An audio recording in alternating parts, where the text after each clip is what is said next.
Hello বন্ধুরা, সবাইকে শুভ সকাল জানিয়ে আজকে সকালটা শুরু করছি। এই যে দেখো, সকাল বলতে আমাদের পুজোটা হচ্ছে দেরি করে, তার জন্যে বেশি সকালে উঠেনি। তো যেমন উঠি সেরকমই উঠেছিলাম 11টার দিক করে। তারপরে উঠে স্নান টান করে এই যে ফ্রেশ ট্রেশ হয়ে তারপর রেডি সেডি হয়ে বেরিয়ে পড়েছি পুজোর উদ্দেশ্যে। এই প্রথমবার এত এত বছর মানে 3 বছর প্রায় হায়দ্রাবাদে আছি, এই প্রথমবার পুজো মানে সরস্বতী পুজোয় যাচ্ছি।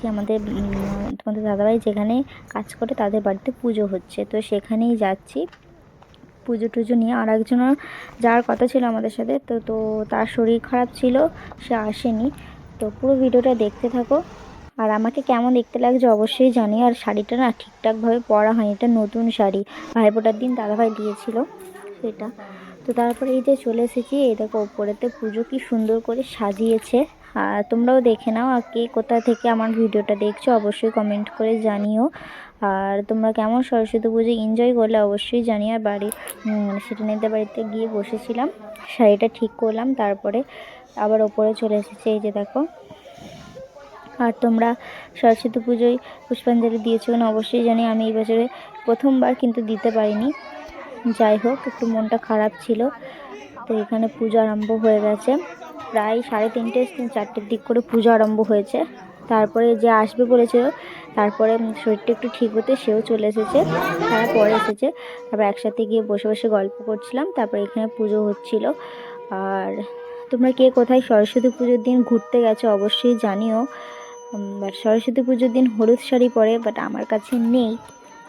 যাই হোক, আমি যেহেতু পুষ্পাঞ্জলি দিতেও পারিনি আর অন্য শাড়িও পরেছি, মনটা একটু খারাপ আর একা একা প্রচুর ফিল করছিলাম। তো যাই হোক, এইদিকে এই যে তোমাদের দাদা ভাইয়ের সব বন্ধুরা মানে এসেছে পুষ্পাঞ্জলি দিতে, আর আমি এখানে দাঁড়িয়ে আছি দেখো। আর আমাকে দেখতে কেমন লাগছে। আর এইদিকে রান্না বান্না হচ্ছে, খাওয়া দাওয়া হবে, মানে পুজোর প্রসাদ খাওয়া হবে। আর এখানে দেখো, হরে কৃষ্ণ, এই যে আমরা দাঁড়িয়ে দাঁড়িয়ে গল্প করছি। আর তোমরা কেমন সরস্বতী পুজো এনজয় করলে অবশ্যই জানিও। তো আমি সকাল থেকে কি করলাম তোমাদের সাথে সেটাই শেয়ার করলাম। আর এই যে রীতিকে খাওয়া দাওয়া হচ্ছে, তোমাদের দাদাভাই আমার কাছে বসেনি, সে অন্য এই সাইডে বসেছে, আর আমি বসেছি হরে কৃষ্ণর কাছে।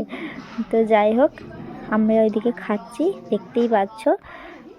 সকলে মিলে তারপর খাওয়া দাওয়া শেষ হয়ে যাওয়ার পর তারপরে বসে বসে গল্প করছিলাম। ঠাকুরের কাছে ফাঁকা হতে তারপর ঠাকুরের কাছে বসেছি। তারপরে বাড়ি এসেছি, খেয়েছি 5টার দিক করে মনে হয়। তারপর বাড়ি এসেছি 6টার সময়, বসে টেসে একটু। তারপরে এই যে দেখো বাড়ি যাচ্ছি। আর তোমরা কেমন সরস্বতী পুজোর দিন এনজয় করলে অবশ্যই জানিও। আমার মোটামুটি ভালোই কেটেছে, আবার একা একাও ফিল করছিলাম। তো আমার শাড়িটাতে কেমন দেখতে লাগছে অবশ্যই জানিও, যেহেতু নতুন শাড়ি আর এই শাড়িটা প্রচুর ট্রেন্ডিংয়ে চলছে। তো যাই হোক, কিছু ছবি তুলেছি, দেখে নাও। আর যদি ভালো লাগে অবশ্যই লাইক কমেন্ট করে শেয়ার করে সাবস্ক্রাইব করে ফলো করে দিও। আর নতুন নতুন ভিডিও দেখার জন্য সবাই তৈরি থেকে সবাইকে টাটা। আর এই ভিডিওটা করছি রাত্রিবেলা, সবাইকে গুড নাইট।